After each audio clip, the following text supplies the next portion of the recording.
আমরা আজকে কি নিয়ে কথা বলবো? আজকে আমরা প্রশ্ন সলভ নিয়ে কথা বলার কথা নাকি? আচ্ছা, সরাসরি আমি তাহলে একটু প্রশ্নেই চলে যাই আজকে।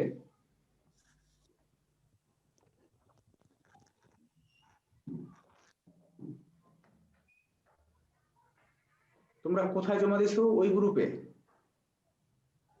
সেটা আছে কোথায় এখন? এক মিনিট,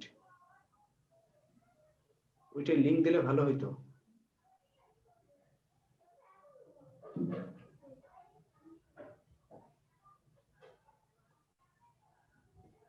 এই যে এটা না,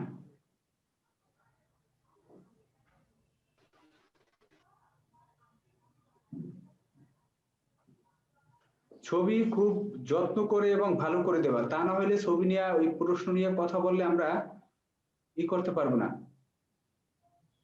অবনী আমি দেখছি, অবনীর তো পড়ালেখা খুব একটা নাই, ডেভেলপ তো মনে হইতেছে না, ঘটনা কি? হুম,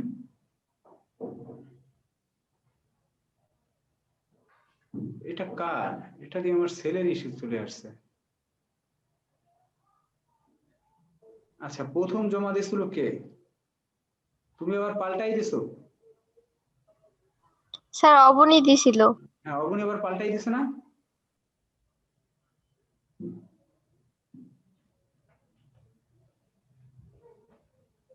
আচ্ছা, নিশাতেরটা দেখি, অবনীরটার সামনে আছে নাকি?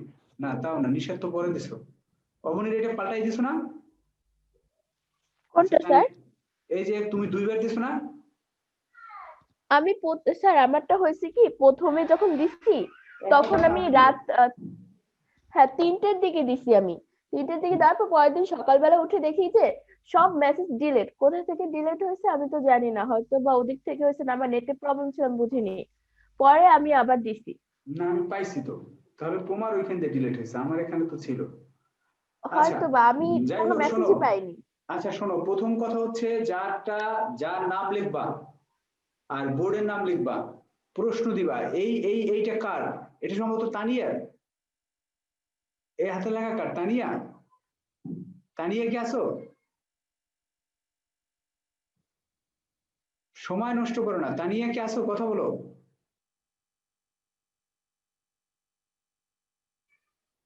নিশাত আছে, অবনী আছে, দোলা আছে, লামিয়া আছে, ঐশী আছে, জিনিয়া আছে, জিমু আছে, নাফিজ আছে, ও একজন অতিথি আছে, তার সানজিদা মিম আছে, জাকিয়া আছে। তানিয়া নাই, দেখছো আজকেই তানিয়া নাই। আচ্ছা, যারটা নাই তারটা নিয়ে তাহলে কথা নাই, তারটা ওভারলুক করে যাই। তারপর আমি অবনীরটা আসি। আজকে দুপুরে স্যার আমি একটু বসতে নিছি, আজকেও গেছে কারেন্টটা চলে। আচ্ছা, এইটা কার? এইটা তো ইয়ার অবনীর না? এই হাতে লেখা অবনীর না? জি স্যার, ওটা আমার। আচ্ছা, এখন দেখো, এই ছবি ক্ষেত্রে একটু ই করবা, ছবিটা ক্রপ করে দেবা, ক্রপ করে দিলে এই লেখাটা স্পষ্ট হবে। তোমার বোর্ড ছিল কোনটা? আচ্ছা স্যার। বোর্ড দেবা, স্যার প্রশ্নের নাম্বার দেবা। হুম, স্যার প্রশ্ন আমি আগে দিছি তো, না, প্রশ্ন আগে প্রশ্ন আমি বলো, দিছি। এখন বলো কোন বোর্ডের প্রশ্ন ছিল তোমার? স্যার চট্টগ্রাম। আর সবাই চট্টগ্রাম কত সালে, কত প্রশ্ন এটা? স্যার চট্টগ্রাম 16 মেবি ওটা। 16 আর আমি 19 একটু দিছিলাম, দেখি, না 16 আর 18? একটু দেখে নিই স্যার।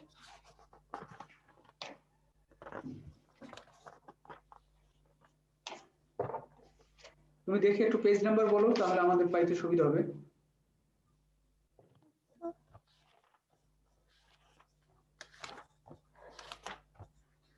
কালকে কোন কোন বোর্ড সলভ করতে দিছি, কত সাল? 17 আর 19 সাল স্যার। 17 আর 19। তাহলে স্যার ওটা চট্টগ্রাম 17 মেবি। আচ্ছা, তাহলে চট্টগ্রাম 16 তো আমার কাছে নাই, চট্টগ্রাম 17 আমি দেখি।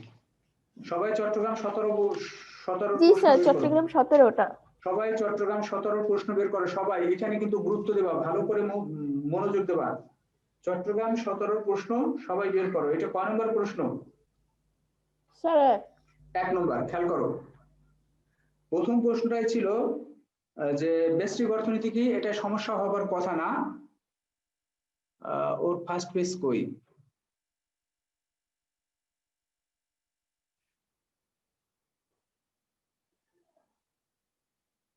এই যে এইটা তাকে ব্যষ্টিক অর্থনীতি বলে। এই যে লেখা উদ্ধার করা যায় না, অবনী খেয়াল করছো? তুমি এত ভালো ছবি তোলো কিন্তু এইখানে ছবি তোলার ক্ষেত্রে তোমার উদাসীনতা কেন? মানে এত কি উদাসীনতা কেন? হ্যাঁ,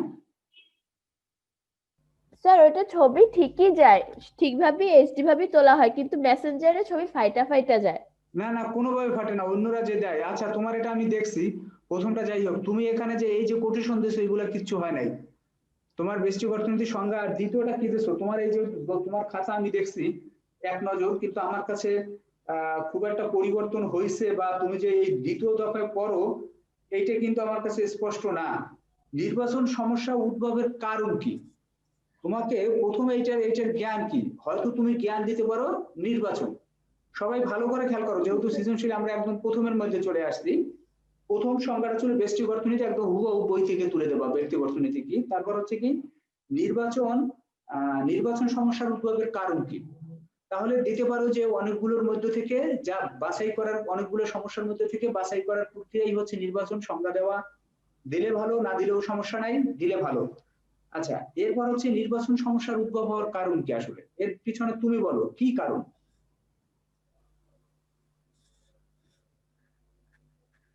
স্যার আমি কোশ্চেনের প্যাটার্নই বুঝি নাই আসলে, প্রশ্ন সেজন্য তোমার স্যার আমি বলবো, বলো। মানুষের জীবনে অফুরন্ত অভাবের তুলনায় অভাব পূরণের সম্পদ সীমিত বলে সব অভাব একসাথে পূরণ করা যায় না। তাই ভোক্তার পর্যাপ্ত আর্থিক সামর্থ্যের অভাবে তার অনেক অভাবের মধ্যে বেশি প্রয়োজনীয় অভাবগুলো আগে পূরণ করার প্রয়োজনে নির্বাচন সমস্যা দেখা দেয়। এই তো একদম এক্স্যাক্টলি চলে আসছে। তোমার কি এই বোর্ড ছিল? না স্যার, আমার ওই সিলেট বোর্ড 19-এর খ নম্বরে এই আচ্ছা প্রশ্নটা তাই, ছিল। আচ্ছা এই চট্টগ্রাম বোর্ড আর কার ছিল? সেও একই সাথে কথা বলো। তাহলে তুমি দিতে পারো যে অনেকগুলো সমস্যার মধ্য থেকে অপেক্ষাকৃত গুরুত্বপূর্ণ সমস্যাগুলো বাছাই করা হচ্ছে নির্বাচন। সংজ্ঞা দিলা ছোট্ট একটা নির্বাচনের। তারপর বললা নির্বাচন সমস্যার উৎপত্তির মূল কারণ হচ্ছে অসীম অভাব এবং সীমিত সম্পদ। মানুষের অভাব হচ্ছে অসীম, কিন্তু তা পূরণের যে হাতিয়ার সেটা হচ্ছে সীমিত। সুতরাং মানুষ সব অভাবগুলো একসাথে পূরণ করতে পারে না। তো এই কারণে তার সম্পদের সীমিত হওয়ার কারণে তাকে অভাবগুলোকে বাছাই করতে হয়, আর এই বাছাই প্রক্রিয়াটি হচ্ছে নির্বাচন। একদম যারা সহজ জিনিস না? জি স্যার। সহজ জিনিস কিন্তু। আবার দেখো নির্বাচন যদি সেইটাই বলছে, নির্বাচন কিন্তু নিশার নির্বাচনের সংজ্ঞা দেয় নাই, তারপর সুন্দর হয়েছে। সংজ্ঞা যদি দিতে চাও তো দিলা। তারপর হচ্ছে এই যে পিছনের মূল কারণ হচ্ছে সম্পদের সীমাবদ্ধতা এবং অভাবের অভাবসীম, অভাবসীম এবং সম্পদের সীমাবদ্ধতা। তাহলে দেখো ওইভাবে লিখবা যেভাবে আমি বললাম। এরপরে এই ছবিগুলো ক্রপ করে দেবা, স্পষ্ট করে ছবি তুলবা। দ্বিতীয় প্রশ্নটা ছিল এই যে একটু সিনসিয়ার হও। তুমি তুমি তোমার কাছে কিন্তু জি আমার স্যার। মানে এক্সপেক্ট অনেক, আসলে তোমার কাছ থেকে আমি এর চেয়ে ভালো কিছু অ্যান্সার সবসময় আশা করি। একটু সিনসিয়ার হও। আচ্ছা, এর তাড়াহুড়ো করার দরকার নেই। এই যে ওই মধ্যে দিতে হবে, আর নির্ধারিত টাইমের মধ্যে দেবা। তাড়াহুড়ো করার কোনো দরকার নেই, সময় নাও, অসুবিধা কি? আচ্ছা, এরপর হচ্ছে এদেশের অর্থ ব্যবস্থার প্রকৃতি নির্ণয় করে তিনটি বৈশিষ্ট্য। এটার মধ্যে এত ভালো প্রশ্ন না, এত উন্নত জাতের প্রশ্ন না এটা। তারপরও এটার মধ্যে অসুবিধা নাই। আহ দেখো যে অর্থ ব্যবস্থায় সম্পদের ব্যক্তিগত মালিকানা থাকে। আচ্ছা এইখানেও তোমার কিন্তু একটু ভুল হয়েছে, তোমার স্টার্টিং এ ভুল হয়েছে। তোমার কি শুরুতে স্যার? আসলে জ্ঞান কি চাইছে শোনো। এদেশের অর্থ ব্যবস্থার প্রকৃতি আসলে কি? স্যার পুঁজিবাদী অর্থ ব্যবস্থা। তাহলে এইটা হচ্ছে প্রথম অ্যান্সার, যে এদেশের অর্থ ব্যবস্থা হচ্ছে পুঁজিবাদী অর্থ ব্যবস্থা। এরপর তুমি যা লেখছো পুঁজিবাদী অর্থ ব্যবস্থার সংজ্ঞা দিবা। প্রথম হচ্ছে ও জ্ঞান, এইটা জ্ঞান। তাহলে এই যে এই দেখো এটার জ্ঞান কি, এটা হচ্ছে যে এই দেশের অর্থ ব্যবস্থার প্রকৃতি নির্ণয় করে তিনটি বৈশিষ্ট্য। প্রকৃতি নির্ণয় হচ্ছে জ্ঞান। তাহলে প্রকৃতি হচ্ছে কি ধনতান্ত্রিক অর্থ ব্যবস্থায়। এরপরে তুমি সংজ্ঞা দেবা যে ধনতান্ত্রিক অর্থ ব্যবস্থা বলতে ওই অর্থ ব্যবস্থাকে বোঝায় যে অর্থ ব্যবস্থায়, এখন তোমার বই থেকে তুমি সংজ্ঞা দেবা। দেখো প্রথম, এই সবাই খেয়াল করো ভালোভাবে, সৃজনশীল। সৃজনশীলের এই যে ঘ নম্বর প্রশ্নের প্রথম প্রশ্নটা আসবে কোথা থেকে? উদ্দীপক থেকে। উদ্দীপক থেকে। উদ্দীপক থেকে কোথায় যাবা? বইতে যাবা। যেমন এই যে উদ্দীপক থেকে অ্যান্সার দিলাম যে এদেশের অর্থ ব্যবস্থা হচ্ছে কি ধনতান্ত্রিক অর্থ ব্যবস্থা বা পুঁজিবাদী অর্থ ব্যবস্থা। এরপর তুমি বইতে পুঁজিবাদী অর্থ ব্যবস্থার সংজ্ঞা খুঁজবা। বইতে কি দেওয়া আছে ধরো তোমার মতো করে লিখবা যে অর্থ ব্যবস্থায় মানুষের স্বাধীনতা থাকে, সম্পদ অর্জনের ক্ষেত্রে, ভোগের ক্ষেত্রে, তারপরে এরকম দাম স্বয়ংক্রিয় মূল্য ব্যবস্থায় নির্ধারিত হয়, শ্রমিক শোষণ থাকে, আয় বৈষম্য থাকে, এরকম কয়েকটা বৈশিষ্ট্য দিয়া তুমি বললা ওই দেশের অর্থ ব্যবস্থা হচ্ছে তাহলে মানে এইটা হচ্ছে ধনতান্ত্রিক অর্থ ব্যবস্থার বৈশিষ্ট্য। এরপর তুমি উদ্দীপকে চলে আসবা, উদ্দীপক থেকে তুমি প্রুফ করবা যেটা ধনতান্ত্রিক অর্থ ব্যবস্থা। এরপর তুমি দেখবা যে এখানে উদ্দীপকে খেয়াল করো, ভালো করে খেয়াল করো সবাই, উদ্দীপকে বলা হচ্ছে স্ব উদ্যোগে উৎপাদন এবং ব্যবসা পরিচালিত হয়, সুতরাং এক্ষেত্রে উদ্যোক্তার স্বাধীনতা বিদ্যমান বা উদ্যোক্তা ও উৎপাদকের স্বাধীনতা বিদ্যমান। স্ব উদ্যোগ মানে কি, নিজের ইচ্ছায়, তার মানে সে স্বাধীন। তারপর আসো সে দেশের শিক্ষা খাত আর শিক্ষা স্বাস্থ্য সকল খাত ব্যক্তিগত উদ্যোগে পরিচালিত, অর্থাৎ এক্ষেত্রে ব্যক্তি খাতের উপস্থিতি পরিলক্ষিত হয়। আর অবাধ প্রতিযোগিতা এবং স্বয়ংক্রিয় মূল্য ব্যবস্থা, যখনই যেখানে স্বয়ংক্রিয় মূল্য ব্যবস্থা আসবে সেটাকে একটু এক্সপ্লেন করবা যে এখানে এখানে দ্রব্যের দাম স্বয়ংক্রিয় মূল্য ব্যবস্থা নির্ধারিত, অর্থাৎ চাহিদা ও যোগানের সমতা দ্বারা দাম নির্ধারিত হয়। এরপর কোনো বৈশিষ্ট্য নাই, আর কোনো কিছু লেখার দরকার নাই। সুতরাং ওই অর্থ ব্যবস্থা হচ্ছে কি, ধনতান্ত্রিক অর্থ ব্যবস্থা। এরপর যা চাইছে তিনটা বৈশিষ্ট্য, তুমি যে কোনো তিনটা বৈশিষ্ট্য উল্লেখ করবে। যে এখানে তুমি যা দিচ্ছ তিনটা বৈশিষ্ট্য উল্লেখ করছো, এগুলো আমি দেখছি, এটা মনে হয় ঠিক আছে।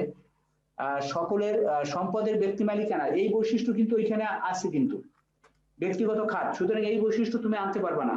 এইখানে বলছে নির্ণয় করে এর তিনটি বৈশিষ্ট্য, আচ্ছা এটা আনতেও পারো, অসুবিধা নেই। তাহলে ব্যক্তি মালিকানা, স্বয়ংক্রিয় ব্যবস্থা, যোগানের দাম নিয়ন্ত্রণ আর ভোক্তার উদ্যোগের স্বাধীনতা, ঠিক আছে। কিন্তু তোমার স্টার্টিংটা কিন্তু ঠিক নাই, আমি কি বুঝাইতে পারছি?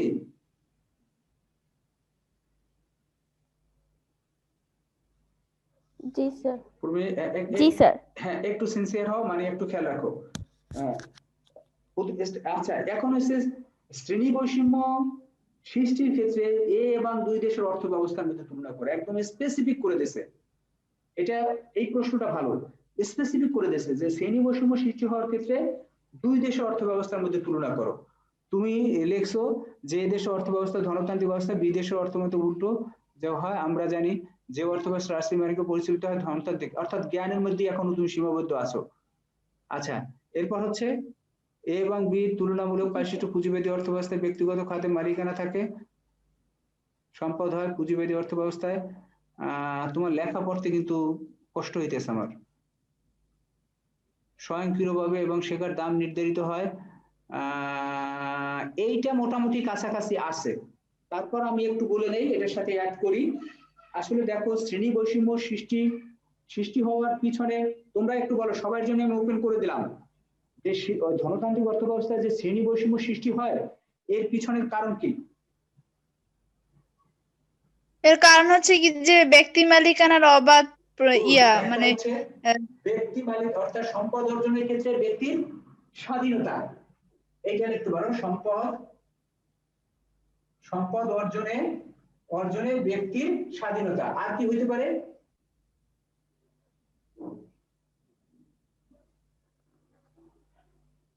সরকারের হস্তক্ষেপ থাকে না স্যার, এর কারণে।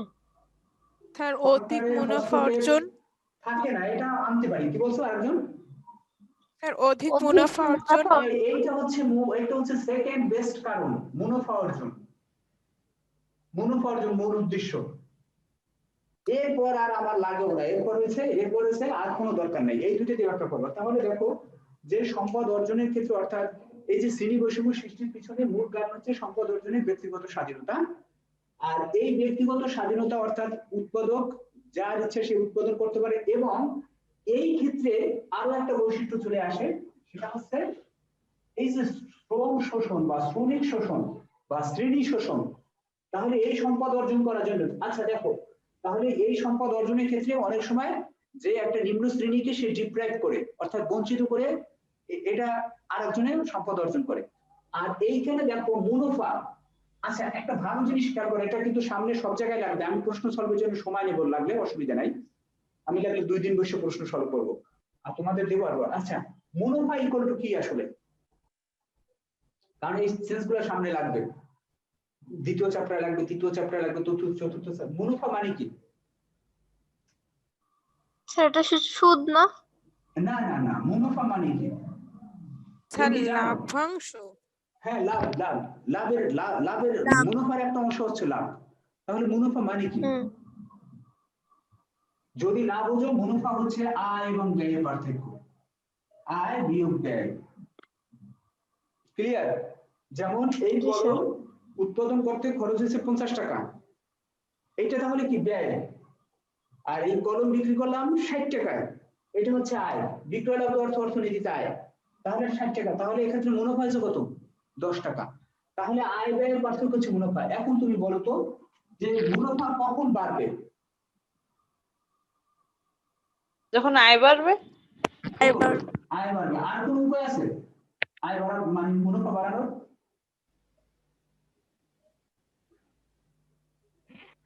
স্যার যখন ব্যয় আয়ের তুলনায় কমানো। ব্যয় অনেক কম হবে।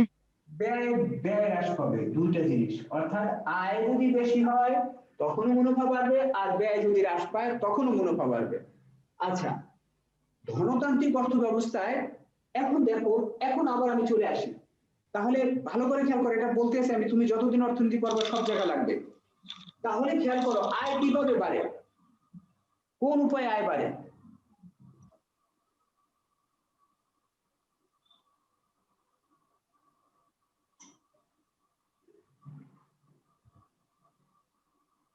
বলো। যে টাকায় একটা দ্রব্য তৈরি করে তার বেশি দামে বিক্রি করলেই তো আয় বাড়ে। অর্থাৎ তুমি যেটা গুছিয়ে বলতে পারো না আসলে, আয় বাড়া, আয় আসে কোথা থেকে? ভালো, আমি বারবার বলছি এটা কিন্তু সব জায়গায় লাগবে। আয় অর্থনীতিতে যেটা স্যার বলা লাভ হয়, বেশি হলে। না না, লাভ বেশি হলে না। আয় হচ্ছে কি পি ইনটু কিউ, রেভিনিউ। তাহলে আয় বাড়ার একটা উপায় হচ্ছে দাম যদি বাড়ে, বিক্রয় লাভ অর্থ হচ্ছে আয়। আমি একটা কলম 60 টাকা যদি আমি বিক্রি করি, তাহলে ধরো এই কলমের দাম 60 টাকা, পি 60 টাকা, আর বিক্রি করলাম আমি 10টা, তাহলে এখানে আমার মোট আয় হইলো কত? কত কথা কও? 600। 600। এখন আমি এই কলমটা 60 টাকায় না বিক্রি করে আমি 65 টাকা বিক্রি করলাম, আমার আয় হলো কত? 650। 50। তাহলে দেখো 50 টাকা আয় বেড়ে গেছে। তাহলে দেখো আয় বাড়ার একটা অন্যতম পদ্ধতি আছে দ্রব্যমূল্যের দাম বাড়িয়ে দেওয়া। তাহলে ধনতান্ত্রিক অর্থ ব্যবস্থায় চাহিদা যোগানকে ম্যানিপুলেট করে, চাহিদা যোগানের সংকট সৃষ্টি করে তোমার আয় বাড়ানো যায়। আর একটা পদ্ধতি হচ্ছে ব্যয় হ্রাস। দেখো আমরা যখন এই যে কোরবানির সময়, ঈদের সময়, তোমরা এমন দেখছো কিনা যে ঢাকা আশুলিয়া সড়কে ধর্মঘট শ্রমিকদের, জি স্যার। এই ধর্মঘটটা কেন হয় বা কোন কারণ টারণ পাইছো কেন ধর্মঘট? না স্যার জানি না। না, স্যার ধর্মঘটে কোন একদম দ্রব্যের স্পেশাল বকেয়া বেতন দেয় না, তার মানে বা শ্রমিকদের প্রপার মজুরি দেয় না। শ্রমিক হ্যাঁ, শ্রমিকদের যদি মজুরি না দেয়, মজুরি কম দেয়, তাহলেই তার ব্যয় কমে না। জি স্যার। তাহলে ওই দেখো শ্রমিক শোষণ। মোট কথা হচ্ছে মুনাফা অর্জনের জন্য অনেক সময় কৃত্রিম উপায়ে দাম বাড়িয়ে দেয় এবং শ্রমিকদের অনেক সময় উৎপাদন খরচ কমাবার উছিলে শ্রমিকদের মজুরি কমাই দেয়, শ্রমিকদের মজুরি বকেয়া রাখে, এইরকম নানা ধরনের পায় তারা চলে। তো এই কারণে এইসব অর্থ ব্যবস্থায় মানে আর শ্রমিক শোষণ থাকে এই ধনতান্ত্রিক অর্থ ব্যবস্থায়। তাহলে এই কারণে এটা, এই কারণে তোমার সম্পদের ধনবৈষম্য সৃষ্টি হয়। কিন্তু এই যে মিশ্র অর্থ ব্যবস্থায় দাম বাড়াইয়া, সরি, ধনতান্ত্রিক অর্থ ব্যবস্থায় দাম বাড়াইয়া মুনাফা বাড়ায়, কিন্তু সমাজতান্ত্রিক অর্থ ব্যবস্থায় দাম সরকার ফিক্সড করে দেয়, দাম বাড়াবার কোনো উপায় থাকে না, সেখানে শ্রমিক শোষণ নাই, শ্রমিকদের মজুরি টজুরি সব সরকার নির্ধারণ করে দেয়। সুতরাং এই ক্ষেত্রে সেই শ্রেণী বৈষম্য সৃষ্টি হওয়ার কোনো চান্স নাই বা কারণ থাকে না। কি বোঝা গেছে? আচ্ছা, আমরা নেক্সট আসি তাহলে। নেক্সটের প্রশ্নটা এটা অবনীত শেষ। এই প্রশ্নটা কার? এটা ভালো প্রশ্ন না, তারপরও এই কি আসছো? এই মাত্র দেখলাম তানিয়া। হ্যাঁ স্যার আমি আছি। এই প্রশ্ন তোমার না? এই যে স্ক্রিনে হ্যাঁ দেখা স্যার যায়। এগুলো আমার। আচ্ছা স্যার আমার আচ্ছা, ওটা হচ্ছে পিপিসি, হচ্ছে পূর্ণমিট প্রোডাকশন পসিবিলিটি কার্ভ, এটা ঠিক আছে। তারপরে তানিয়ার লেখা খারাপ না, ও একটু তোমার কোন বোর্ড ছিল?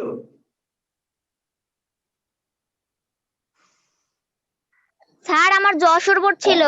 যশোর বোর্ডে এই প্রশ্নটা কত? যশোর বোর্ড 16 না 17? দেখা যায় না স্যার এটা 19। আচ্ছা, যশোরের 19-এর প্রশ্নটা বের করো, জটপট।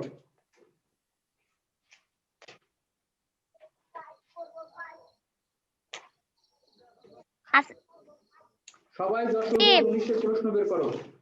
অবনীর 2টা বোর্ড ছিল না, 2টা বোর্ডের একটা করছো কিন্তু আরেকটা করো নাই। স্যার আমি দুইটাই করছি, আরেকটা কইতে হবে, পাইলাম না যে। পিক দিছি আমি দুইটারই। আচ্ছা আচ্ছা, তাহলে একটু দেখতেছি ওটা একটু সব। আচ্ছা, যশোর বোর্ড 1980 ওটা যখন বের করছি, এই প্রশ্নের মান ভালো না, আগেই বলছি। তারপর বলছো অভাব পূরণের ক্ষেত্রে নির্বাচনের সমস্যা দেখা দেয় কেন? ওই একই প্রশ্ন, তবে ওটা দেখছি ওটা মোটামুটি হয়েছে। অভাব পূরণের ক্ষেত্রে নির্বাচনের সমস্যা দেখা যায় কারণ অভাবের তুলনায় আমাদের সম্পদের পরিমাণ সীমিত। এই কথা লিখলি স্যারের আর পরে আসবে না, ওর মধ্যে নাম্বার দিয়ে দেবে। অর্থাৎ এর জ্ঞান আছে, ব্যাখ্যাও সে দিতে পারবে। এই যে ওটা ঠিক আছে লেখা, ওটা একদম এক্স্যাক্টলি ঠিক আছে, যে মানুষের অভাব অসীম কিন্তু সম্পদ সীমিত। এই দেখো তোমারই কিন্তু একই ধরনের প্রশ্ন আসছিল, ধন্যবাদ, এটা ভালো লেখছো। আচ্ছা, এরপর হচ্ছে কি বিদ্যমান উদ্দীপকের এই 3টি বৈশিষ্ট্য, এই প্রশ্ন সলভই করা লাগবে না।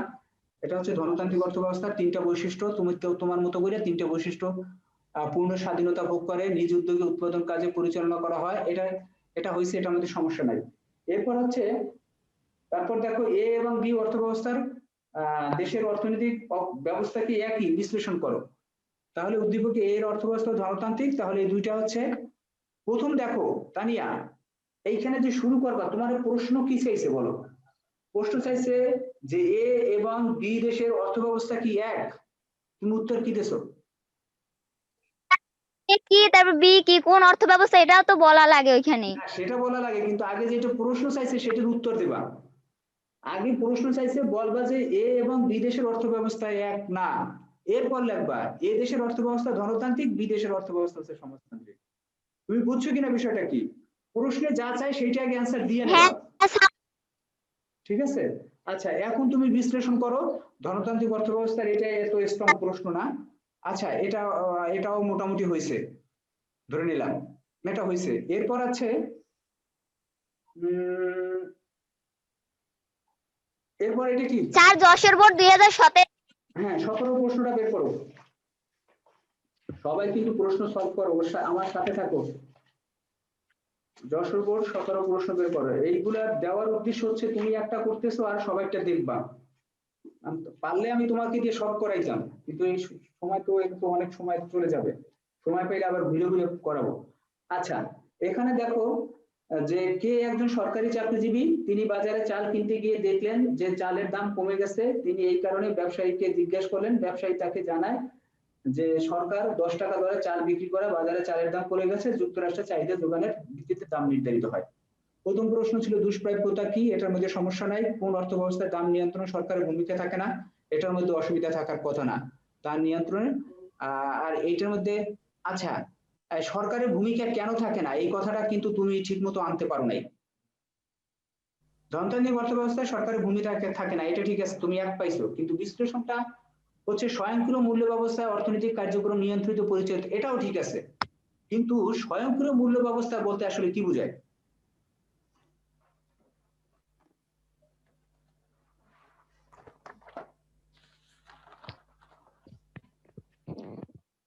তানিয়া,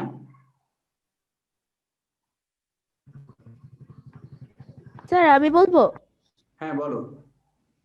সরকারি হস্তক্ষেপ ব্যতীত বাজারের চাহিদা ও যোগানের পারস্পরিক এটা হচ্ছে ক্রিয়া চাহিদা এবং প্রতিক্রিয়া যোগানের দ্বারা সমতা দ্বারা দাম নির্ধারিত হয়, ব্যাস, আর কোনো কথা নেই। সেই কথাটা কিন্তু তোমার এই প্রশ্নের উত্তর কিন্তু হয়েছে, কিন্তু শুধু তুমি স্বয়ংক্রিয় মূল্য ব্যবস্থায় দাম নির্ধারিত হয়, অর্থাৎ বাজারে চাহিদা এবং যোগানের সমতা দ্বারা দাম নির্ধারিত হয়, এই কথাটা। তাই সুতরাং এক্ষেত্রে ধনতান্ত্রিক অর্থ ব্যবস্থায় সরকারের কোনো ভূমিকা নাই, সরকার নির্ধারণ করে না, চাহিদা যোগানের সমতা দ্বারা নির্ধারিত হয়, এই কথাটা আনা উচিত ছিল। আচ্ছা, এরপরে আমরা নেক্সট যাই, যে পরেরটা কি লেখছো দেখা যাক। যে তুমি কি তানিয়া, তানিয়া শুনতেছো? ওর মনে হয় নেটের সমস্যা নাকি? মেবি স্যার স্যার ওখানে আমার তো নেট মাঝে অনেক মাঝে প্রবলেম দেখি নেটের করতেছে, সমস্যা হয়। আচ্ছা শোনো, অনেক আমি বেশি কিন্তু নেটের সমস্যা করতেছে। ওটা থাকুক আর না, ও তার না থাকুক আর না থাকুক সেটা সমস্যা না। আমি প্রথমে এই প্রশ্নের উত্তর সঠিক লিখতে আমি কম মানুষকে দেখছি, কিন্তু ওই এই প্রশ্নের উত্তর সঠিক লেখছে। ও কি আগে কোথাও বা যাই হোক যেভাবেই লেখুক, ও এই প্রশ্নের উত্তর কিন্তু সঠিক লেখছে। ও আসলে আসলে আমার ভুল হয়ে গেছে এটাকে দেখানো। তোমরা সবাই এটাই করো, সবাই এই প্রশ্নটা বের করো। সবাই কি বের করা আছে? কোনটা স্যার? যশোর বোর্ড 17 প্রশ্ন, 1 নম্বর প্রশ্নটা।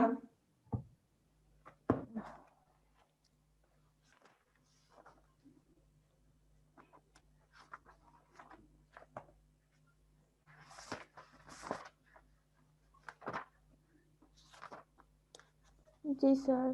সবাই আমি যখন বের করতে বলছি সবাই তো বের করে রাখবা, আমার আলাদা করে আরো বলতে হইবে কেন? আমি যেই প্রশ্ন সলভ করবা সেই প্রশ্ন সবাই বের করে রাখবো।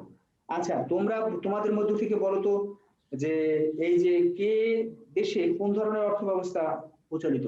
যার যার মতো করে বলবা, যে যেটা বোঝো সেটা বলবা। স্যার মিশ্র অর্থব্যবস্থা। আচ্ছা, জিমু বলছো মিথ্যা অবস্থা, অন্যরা? এত তাড়াতাড়ি সময় চলে যায়, আধা ঘন্টা চলে গেছে কেমনে? আচ্ছা, দোলা বলো তো কোন ধরনের অর্থ? হ্যাঁ, দোলা বলো তো।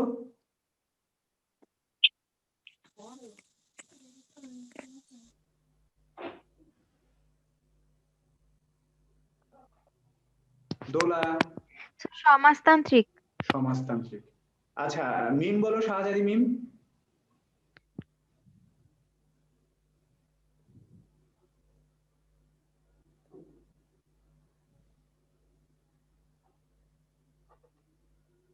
মিম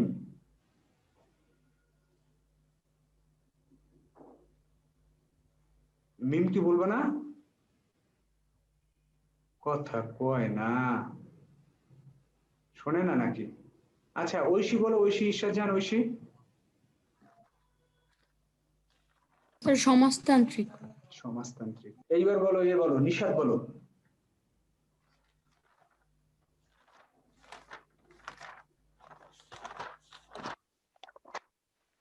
স্যার আমারও সমাজতান্ত্রিক মনে হইতেছে।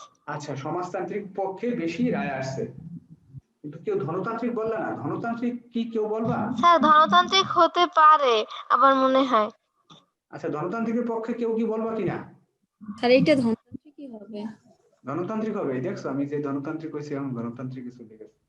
আচ্ছা, প্রথমে দেখো, কে একজন সরকারি চাকরিজীবী, তিনি বাজারে চাল কিনতে গিয়ে দেখলেন বাজারে চালের দাম কমে গেছে, এই কারণে ব্যবসায়ীরা জিজ্ঞেস করলো, তারপর ব্যবসায়ী তাকে জানালো সরকার 10 টাকা দামে চাল বিক্রি করছে দেখে চালের দাম কমে গেছে। এখন সমাজতান্ত্রিক যারা বলছো তারা বলছো যে সরকার চালের দাম কমাই দিয়েছে, এই কারণে না? জি স্যার। সরকারি হস্তক্ষেপ আছে, স্রেফ সরকারি হস্তক্ষেপ আছে, এই কারণে। আর ধনতান্ত্রিক আসলে কেউ বলতে চাও নাই, আমি জোর করে বলাইছি। ধনতান্ত্রিক আসলে বলার কোনো কারণ নাই, কারণ এখানে হচ্ছে সরকারি চাকরিজীবী। ধনতান্ত্রিকে সরকারি বেসরকারি দুইটাই থাকতে পারে, আর সরকারি যেহেতু আছে সেহেতু বলা যায় যে এটা সরকারের একটা সোয়া আছে, দাম নির্ধারণের ক্ষেত্রে সরকারের একটা সোয়া আছে। তাহলে তোমরা এই কারণে সংগত কারণে এটা সমাজতান্ত্রিক বলছো, সংগত কারণ মানে তোমাদের দৃষ্টিতে। আচ্ছা, একটা বিষয় একটু দেখো, যে সরকার চালের দাম কমে গেছে বা সরকার চালের দাম কমাইছে, কমাইছে কেন চালের দাম? চালের দাম বেশি হওয়ার কারণে চালের দাম কমাইছে। প্রথমে বেশি হওয়ার নির্ধারিত কারণে চালের দাম ছিল, কমাইছে, কিন্তু কি কারণে চালের দাম কমাইছে? কি করে সরকার কেন এই হস্তক্ষেপটা করলো? চালের দাম বেড়ে গেছে। চাহিদা ও যোগানের পরিপ্রেক্ষিতে কোনো দ্রব্যের দাম নির্ধারিত হয়। গুড, এটা জিমু এবং এ ঠিক লিখছে, এটা মিশ্র অর্থ ব্যবস্থা। আবার খেয়াল করো, সরকার দাম কমাইছে কারণ দাম আগে বাড়তি ছিল, ওই দাম সরকার বাড়ায় নাই। আর ধনতান্ত্রিক অর্থ ব্যবস্থার এই যে সমাজতান্ত্রিক অর্থ ব্যবস্থার একটা বৈশিষ্ট্য হচ্ছে দাম সরকার নির্ধারণ করে দেয়, সুতরাং সেই দাম তো সরকার আবার কমাবে বাড়াবে এই দিকে আসে না। কিন্তু মিশ্র অর্থ ব্যবস্থায় ঘটনা এমন ঘটে যে চাহিদা যোগানের দ্বারা দাম নির্ধারিত হইলো, বা কোনো একটা কারবার করার পরে ধরো যোগানের সংকট সৃষ্টি করে দাম বাড়াইলো, তখন সরকার, অথবা চাহিদা নাই মানে যোগান নাই, দাম বেড়ে গেছে, তখন সরকার দাম একে নিয়ন্ত্রণ করে দেয়। যেমন ধরো ওই গতকালই আমি উদাহরণে বলছিলাম যে এক সময় সরকার সরিষার তেলের বা ওই সোয়াবিন তেলের দাম নির্ধারণ করে দিয়েছিল। এইবার আমাদের পেঁয়াজের ক্ষেত্রেও সরকার কিন্তু একবার দাম নির্ধারণ করে দিয়েছে যে এত বেশি পেঁয়াজ বিক্রি করা যাবে না, যদিও সেটা টেকসই হয় নাই বা হয় নাই। তো সরকার দাম নির্ধারণ করার প্রশ্ন আসে তখনই যখন এটা বাড়তি থাকে, আর বাড়তি হয় ধনতান্ত্রিক অর্থ ব্যবস্থায়। সুতরাং এই অর্থ ব্যবস্থাটা হচ্ছে মিশ্র অর্থ ব্যবস্থা। সবাই বুঝছো কিনা? মিশ্র অর্থ ব্যবস্থার বৈশিষ্ট্য কি? মিশ্র অর্থ ব্যবস্থার বৈশিষ্ট্য হচ্ছে যেমন দাম কিভাবে নির্ধারিত হয়, স্পষ্ট আছে মিশ্র অবস্থায় চাহিদা যোগানের সমতা দ্বারা অর্থাৎ স্বয়ংক্রিয় মূল্য ব্যবস্থায় দাম নির্ধারিত হয়। কিন্তু কোনো কারণে কোনো অত্যাবশ্যক দ্রব্যের দাম যদি বেশি হয়ে যায় তখন সেক্ষেত্রে দাম নির্ধারণ করে দেয়। এখানে চাল একটা অত্যাবশ্যক দ্রব্য, সুতরাং এটার দাম বেশি হয়ে গেছিল, বিদায় সরকার এটা দাম নির্ধারণ করে দিচ্ছে। ঠিক আছে, তাহলে ওরে সেটা বলছে, এটা কিন্তু অ্যান্সার খুব কম মানুষই সঠিক করতে পারে, ও এটা ঠিক মতো অ্যান্সার করছে। যে উদ্যোগ আর কে দিচ্ছে হচ্ছে মিশ্র অর্থ ব্যবস্থা। এখন দেখো ব্যক্তি মালিকানার উপর ভিত্তির পাশাপাশি সরকারি উদ্যোগ থাকে মিশ্র অর্থ ব্যবস্থার সংজ্ঞা দিচ্ছে। সরকারি উদ্যোগ দেশের মৌলিক ভারত শিল্পগুলো পছন্দ মতো উৎপাদন দ্রব্য। এরপরে এসে আসলে ও এই কথাগুলো খুব শ্রমিক শোষণ টোষণ কথা নিয়ে আসছে, কিন্তু ভালোভাবে ফুটাই উঠতে পারে নাই। সবাই খেয়াল করে এটা এরকম হবে যে উদ্দীপকে অর্থ ব্যবস্থা আছে মিশ্র অর্থ ব্যবস্থা, উদ্দীপকে দেখা যাচ্ছে যে দাম বেশি ছিল, অর্থাৎ সেক্ষেত্রে ওই যে জিমু বলছে তাহলে চাহিদা যোগানের সমতার দ্বারা যে দাম নির্ধারিত ছিল সেই দাম বেশি ছিল। আর চাল হচ্ছে একটা নিত্য প্রয়োজনীয় দ্রব্য। তুমি ওই সংজ্ঞার সময় মিশ্র অর্থ ব্যবস্থার সংজ্ঞা দেবা এইভাবে যে মিশ্র অর্থ ব্যবস্থা এমন যে অর্থ ব্যবস্থা যেখানে সরকারি অর্থাৎ ধনতান্ত্রিক এবং সমাজতান্ত্রিক দুই অর্থ ব্যবস্থার বৈশিষ্ট্য নির্ধারণ থাকে। অর্থাৎ সম্পদ অর্জনের ক্ষেত্রে ব্যক্তি মানে সম্পদের ক্ষেত্রে খুব অল্প করে দেখবা, সম্পদের ক্ষেত্রে তোমার বেসরকারি থাকে, সরকারি মালিকানা থাকে, ওই মধ্যে ঢুকাই দেবা যে দ্রব্যের দাম সাধারণত চাহিদা যোগান দ্বারা নির্ধারিত হয়, কিন্তু অত্যাবশ্যক দ্রব্যের ক্ষেত্রে যদি দাম বেড়ে যায় তাহলে সরকার দাম নিয়ন্ত্রণ করে। তারপর তুমি আর এরকম একটা প্রশ্ন আমারও ছিল। ও তাই, তারপর দেখবা যে তারপরে তুমি ওইখানে আসবা যে উদ্দীপকে দেখা যাচ্ছে যে ওই দেশের দাম বেশি ছিল, তাহলে চাহিদা যোগান বা কোনোভাবে দাম বেশি নির্ধারিত হয়েছে। ফলশ্রুতিতে চাল একটা নিত্য প্রয়োজনীয় দ্রব্য, এই কারণে সরকার এর প্রয়োজনীয়তা সাধারণ মানুষের মানে পক্ষে হস্তক্ষেপ করে চালের দামটা কমাই দিয়েছে। সুতরাং এটা একটা মিশ্র অর্থ ব্যবস্থা। এরকম করে বৈশিষ্ট্য দেবো। ওর বর্ণনাগুলা ঠিক জুস্সই হয় নাই, বর্ণনাগুলা জুস্সই হয় নাই, কিন্তু ওর কনসেপ্টটা খুব সুন্দর ছিল, অর্থাৎ হয়েছে। আচ্ছা, এরপরে এই প্রশ্নটা ছিল দেশটি অর্থব্যবস্থা যুক্তরাষ্ট্র অর্থ ব্যবস্থার থেকে ভালো। ও আরো একটা মজার পয়েন্ট, এটা খেয়াল করো। তুমি সবসময়, আমি সবসময় একটা দেই তোমাদেরকে, সবসময় আমি একটা উপদেশ দেব, কোন শুধু গ নাম্বার প্রশ্ন অ্যান্সার কইরা গয়ের অ্যান্সার দেবা না। গ নাম্বার প্রশ্ন করে শুধু গয়ের অ্যান্সার দেবা না। আবার খেয়াল করো, গ নাম্বার প্রশ্ন করে শুধু গয়ের অ্যান্সার দিবা না। গয়ের অ্যান্সার দেওয়ার সময় তুমি এই শুধু গয়ের পরে গয়ের অ্যান্সার দিবা না, তুমি ঘও পড়বা তারপর অ্যান্সার দেবা। দেখো এই প্রশ্নের মধ্যেও পরবর্তী প্রশ্নের মধ্যেও একটা সুন্দর একটা ইঙ্গিত আছে, এটা কোন ধরনের অর্থ ব্যবস্থা। দেখো পরবর্তী প্রশ্নটা কি যাচ্ছে, উদ্দীপকে উল্লেখিত দেশটির অর্থ ব্যবস্থা যুক্তরাষ্ট্রের তুলনায় কোন দিক থেকে ভালো মনে করো। তাহলে এই যে যুক্তরাষ্ট্রে স্পষ্টই দেখা যায় যুক্তরাষ্ট্রের কোন ধরনের অর্থ ব্যবস্থা, ধনতান্ত্রিক। ধনতান্ত্রিক অর্থ ব্যবস্থার চেয়ে সমাজতান্ত্রিক অর্থ ব্যবস্থা ভালো, এই কথা কি কোথাও পাইছো বইতে? না স্যার। কিন্তু মিশ্র অর্থ ব্যবস্থা ভালো। জি স্যার। এই তো স্পষ্টই হয়ে গেল, তাহলে স্পষ্টই হয়ে গেল। তাহলে আগেরটা ওইটা ধনতান্ত্রিক না মিশ্র, কারণ ধনতান্ত্রিক আর সমাজতান্ত্রিক দুইটার ভালো বৈশিষ্ট্য নিয়ে মিশ্র অর্থ ব্যবস্থা, সুতরাং এটা ধনতন্ত্রের চেয়েও ভালো, সমাজতন্ত্রের চেয়েও ভালো। দেখো দ্বিতীয় প্রশ্নে কিন্তু তোমাকে আরো স্পষ্ট করে দিছে বিষয়টা, ঠিক না? দ্বিতীয় প্রশ্নে কিন্তু তোমাকে আরো স্পষ্ট করে দিছে বিষয়টা। আচ্ছা, এরপরে দেখো, এরপরে এটা আসি, ও ভালো লাগছে। তারপরও এটা তুলনা ওই বই থেকে তুলনা দিয়ে লাগবে, এটা সমস্যা নাই। এটা কার? স্যার আমার। এই অবনী? জি স্যার, তোমার ওটা ওই 2 আরেকটা বাকি ছিল নাম্বারটা। সেটা, এটা কত সালে জি প্রশ্ন? স্যার। স্যার এটা চট্টগ্রাম 19 সালের। রাষ্ট্রে, আচ্ছা চট্টগ্রামে 19 একটু বের করো। স্যার এটার গ নাম্বারটা আপনি আগে একবার বুঝিয়ে দিয়েছিলেন, কিন্তু আমি ভুলে গেছি, আচ্ছা সেজন্য আমি পারি নাই। দেখছি ওই যে তোমার দুষ্প্রাপ্যতা কালকেও নিয়ে কথা বলছে, সেটা তুমি, আমি খাতা তোমারটা দেখছি। চট্টগ্রামে 19 বের করো, এটা একটু প্রশ্ন, একটু চট্টগ্রাম 19 বের করো। শোনো, আমাদের কি প্রশ্ন সলভে সময় দিতে হবে বেশি। চট্টগ্রাম 19 বের করো, পেজ যদি লাগে তাহলে 446 পাতায়। দুষ্প্রাপ্যতা কি, কোনো সমস্যা হবে না, নির্দেশমূলক অর্থ ব্যবস্থায় কেন্দ্রীয় পরিকল্পনা গুরুত্বপূর্ণ কেন, স্বদেশমূলক অর্থাৎ কেন্দ্র দ্বারা সব পরিচালিত হয়, উৎপাদন পদ্ধতি এটা মোটামুটি আছে, ঠিক আছে। আচ্ছা, এরপরের প্রশ্নটা ছিল যে উদ্দীপকে 100 একক উদ্দীপকের আলোকে উৎপাদন সম্ভাবনা রেখা অঙ্কন করো। আচ্ছা, এই উৎপাদন সম্ভাবনার এই যে ছবি বড় করে দেবা, আমি আসলে দেখি না তুমি কত কত একক ধরছো।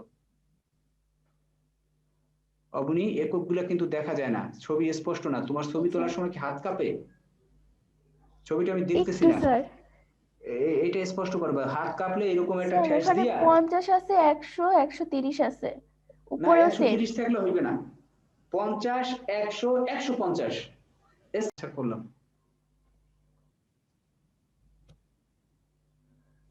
আচ্ছা, তাহলে এখানে কি বলছে? এটা বলছে দেখো যে এক্স দৈর্ঘ্য 100 এবং ওয়াই দৈর্ঘ্য 100 উৎপাদন করা সম্ভব কিনা।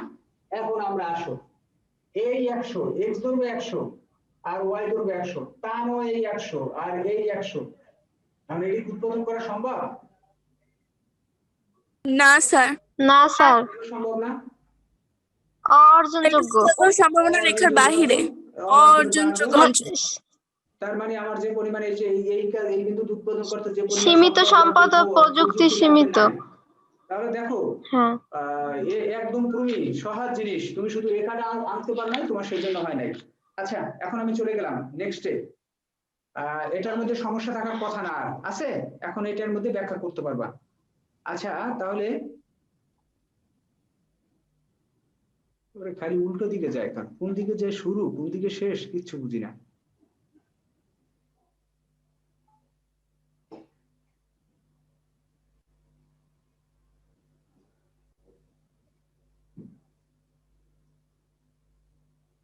এইটা কার প্রশ্ন? এইটাই অবনীশ ছিল। এগুলো তো দেখছেন। আচ্ছা স্যার, দেখছি, এগুলো তো দেখছেন। হ্যাঁ হ্যাঁ উল্টো দিকে। এই প্রশ্নটা কার? সিলেট বোর্ড 2017 কার ছিল? এই বুদ্ধিমতী কিন্তু নাম লেখ নাই। প্রত্যেক পেজে আমার স্যার। প্রত্যেক পেজে পেজে নাম লিখবা, আর ওই বোর্ডের নাম লিখবা আর পেজ নাম্বার দিবা। কে বলছো কার? স্যার আমি নিশাত। ও নিশাত। নিশাতের তাহলে সবাই বের করো, সিলেট 16, সিলেট কত? 17 বের করো। 17। সিলেট 17 বের করো।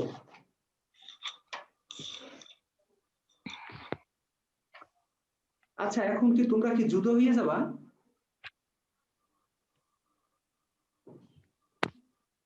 কি স্যার?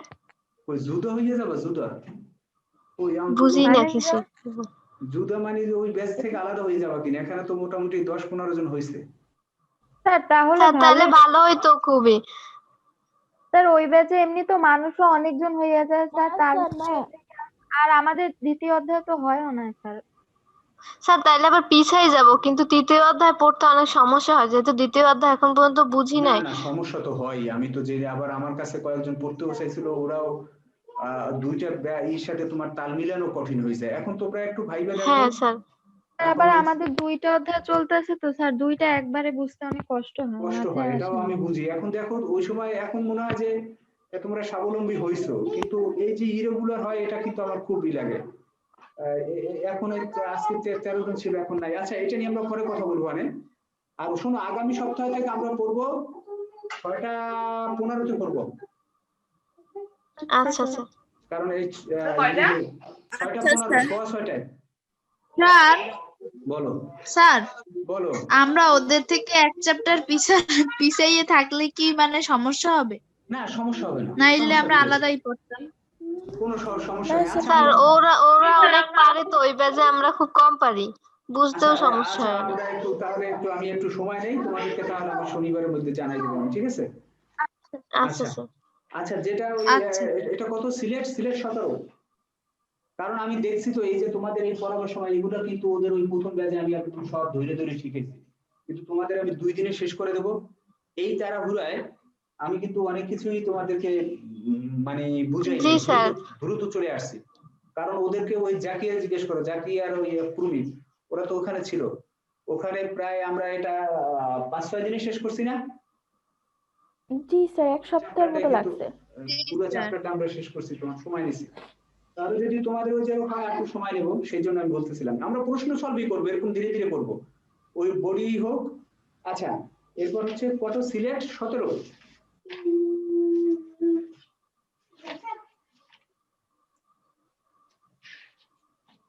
সিলেট 17 একটু আসি। সিলেট 17 ওই একই ধরনের প্রশ্ন, কাছাকাছি প্রশ্ন, সমস্যা নাই। অর্থনীতির দুষ্প্রাপ্যতা বলতে কি বোঝায়? অর্থনীতিতে অভাবে পূরণের যে ঠিক আছে। তারপর ব্যষ্টিক স্যার অর্থনীতি আমার না ব্যষ্টিক অর্থনীতি ও সমষ্টিক অর্থনীতিতে একটু সমস্যা আছে। আচ্ছা, এই যে গতকাল আমি এটা নিয়ে আলোচনা করছি যে ব্যষ্টিক জি অর্থনীতি কি স্যার, সামষ্টিক অর্থনীতিকে পৃথক করা যায়? তুমি কি লাগছো?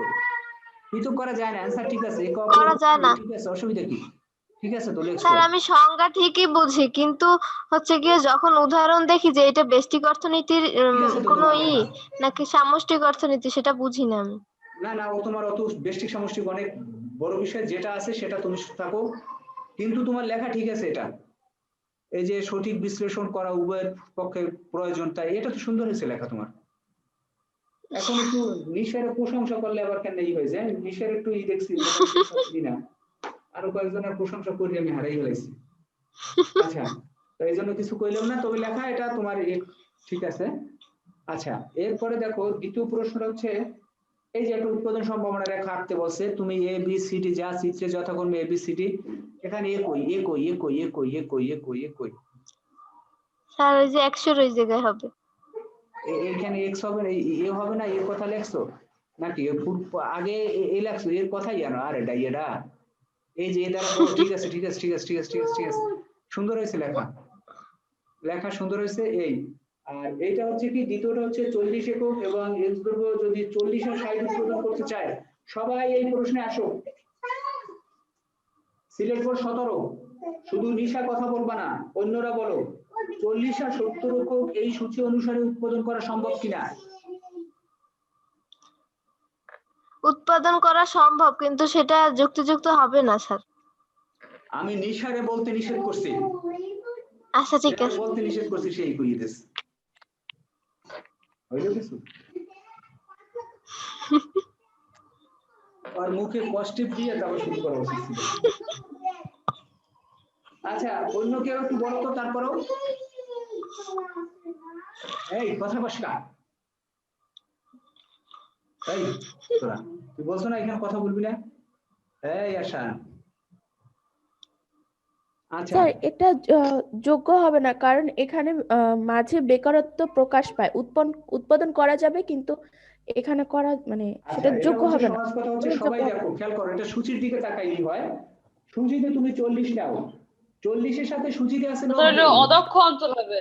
হ্যাঁ, এটা হচ্ছে অদক্ষ অঞ্চল, সম্পদের অপচয় হবে, বেকারত্ব সৃষ্টি হবে, উৎপাদন সর্বাধিক হবে না, সব কথা আসবে। অপূর্ণ নিয়োগ আসবে, তুমি যে সবগুলো ব্যাখ্যা দিয়ে দেবা। এখানে অপূর্ণ নিয়োগ অবস্থায় অপূর্ণ নিয়োগ আসবে, বেকারত্ব আসবে, সম্পদের পূর্ণ ব্যবহার হবে না, অদক্ষ হবে, যৌক্তিক হবে না, এই নানা ব্যাখ্যা দিয়ে এটার মধ্যে ওই যে আগেরটা যা দেখাইছি, আগেরটা বানিয়ে এটার ভিতরে, তাহলে এটাই সমস্যা নাই। আচ্ছা, এখন নিষাদেরটা দেখি। নিষাদেরটা লিখছে ঠিক মতো মনে হয়, উৎপাদন কথা, তাহলে যৌক্তিক হবে না। যুক্তির পিছনে সূচিতে প্রয়োজনীয় পরিমাণ শ্রম গেলে উৎপাদন সম্ভাবনা রেখা অঙ্কন করি। আচ্ছা, এইখানে এই উৎপাদন সম্ভাবনা রেখা তো আগেরটা না নিশা? জি স্যার, জি স্যার। কিন্তু তোমার এই পয়েন্ট কই, যেটা আলোচ্য পয়েন্ট সেটা কই? কোনটা স্যার বুঝি নাই আমি। এই যে আলোচ্য পয়েন্ট, যে পয়েন্ট নিয়ে আমরা কথা বলতেছি, অর্থাৎ 40 আর 60, সেটা কই?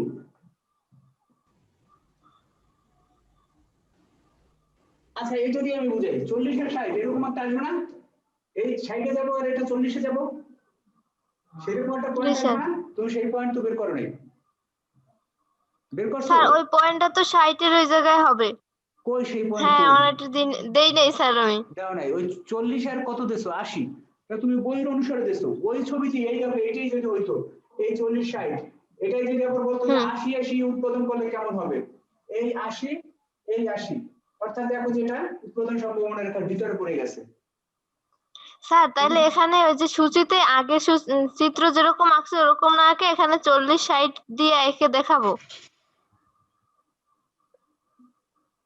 দেখো, এইটা আমি আরো সংক্ষেপে আমি আঁকার সিস্টেম দেখাই। এইটাকে যদি যদি আঁকতে তোমার সময় লাগবে না, তো এই ক্ষেত্রে তুমি একটা কাজ করবা, সবাই একটু ভালো করে দেখো। এইখানে প্রথম বিন্দুটা নেবা। আগে তো তুমি তো দ্বিতীয় চিত্রে তো সম্পূর্ণ আঁকছো না? জি স্যার। আগের ছবিতে আঁকছো। আর এইটার মধ্যে ধরো এক্স, খেয়াল করো এটা এক্স 0 ওয়াই, তাহলে তুমি এই ক্ষেত্রে এক্স এক্স হচ্ছে কত 100 100 আর ওয়াই কত, সরি এক্স হচ্ছে 120 120 আর ওয়াই এই কিন্তু স্কেল দেবা, স্কেল কিন্তু দিতে হবে। এই ধরো 1 2 3 4 ধরো 5 6, তার মানে 20 40 60 100 120 স্কেল তো অবশ্যই দেবা, উপরেও এরকম ওয়াই তে স্কেল দেবা।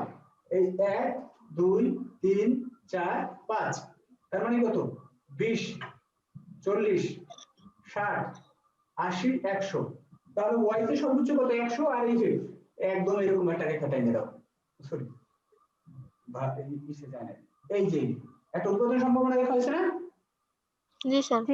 ওই যে আগেরটাই হয়েছে, কিন্তু আমি শুধু কি করছি প্রথম বিন্দু এইখানে এই বিন্দু নিয়েছি আর এই মাথার বিন্দু নিয়েছি। এখন তুমি তোমার কত 40 এক্স, তাহলে এক্স হচ্ছে 40 নাও 40, ওয়াই হচ্ছে 60 নাও এই 60, এই তাহলে এর বাইরে চলে গেছে সম্ভব রেখা। এখন যদি তোমাকে বলা হতো যদি 100 মানে 100 আর 100, তাহলে এইটা কোথায় যাইতো? আর একটা প্রশ্ন আসতে পারে, দুইটাই আসতে পারে, তখন তুমি এই 100 100 টানবা, এই 100 এই 100, তাহলে দুইটা স্যার বিন্দু তখন দিয়ে তো রাখতে অদক্ষ অঞ্চল, পারো। অদক্ষতা না, এটা তো মানে অর্জনযোগ্য। আর এটা অদক্ষ। তাহলে এরকম যেভাবে আসে সেইভাবে এগুলোর অ্যান্সার করবা, ঠিক আছে? এই রেখা আঁকো নাই, এটা জি ত্রুটিপূর্ণ। স্যার বুঝছি। আচ্ছা, নিশাদের প্রশ্ন কয়টা ছিল? 2টা। আর একটা হচ্ছে ওই পাশে, এত সময় লাগে বুঝছো সবকটা দেখতে গেলে। স্যার আর প্রশ্নটা আগেও কয়েকটা প্রশ্নেই হয়েছে, আচ্ছা, এই হচ্ছে সলভ হয়েছে এরকম। সিলেট বোর্ড 19 যদি হয় তাহলে আমরা করবো না। সিলেট বোর্ড 19 দেখো, এইখানে প্রশ্ন তো ভেরিফিকেশন নাই, প্রশ্ন হচ্ছে তোমার সেকেন্ড মানে দ্বিতীয় অধ্যায় 1 এর, এখানে পড়া অত বেশি জি না। স্যার।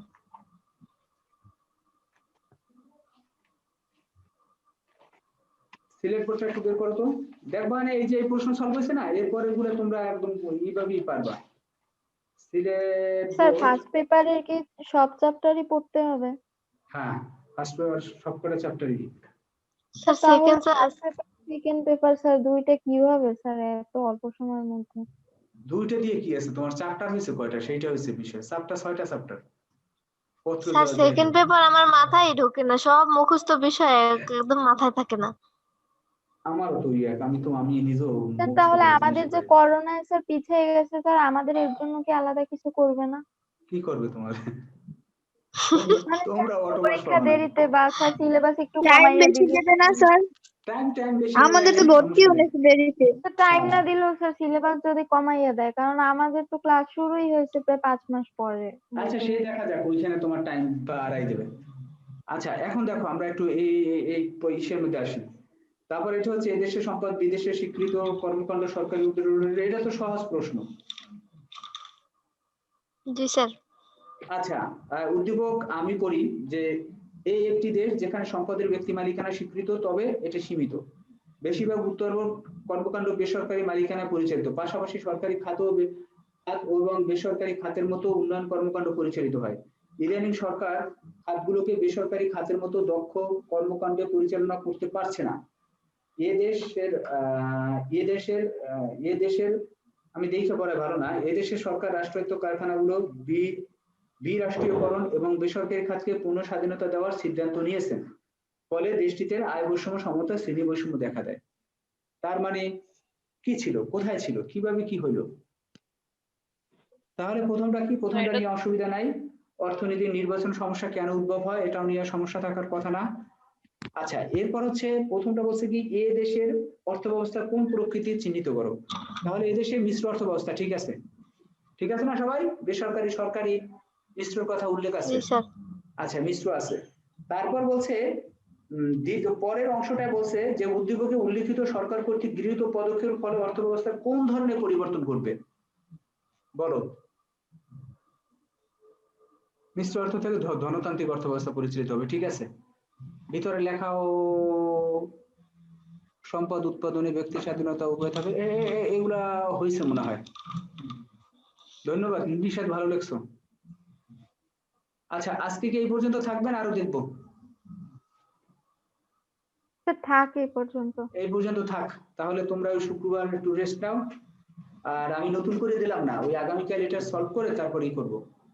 আর তোমাদের আচ্ছা, ওই স্যার। বিষয়ে ওই বিষয়ে কি করব, তোমাদের কি ভালো হয়? বাকিরা কই, তোমরা একটু গ্রুপে আলোচনা করো তো, বা এখানে স্যার আমাদের সাথে তো সবার সাথে কথা হয় না। স্যার আমরা বলো। আবার এই পিছন থেকে মানে আমরা এই যে শুরু করছি প্রথম থেকে এই থেকে হ্যাঁ। আমরা করে যাই, কারণ দুইটা একসাথে মেনটেন করতে গেলে সমস্যা হয়ে যায়।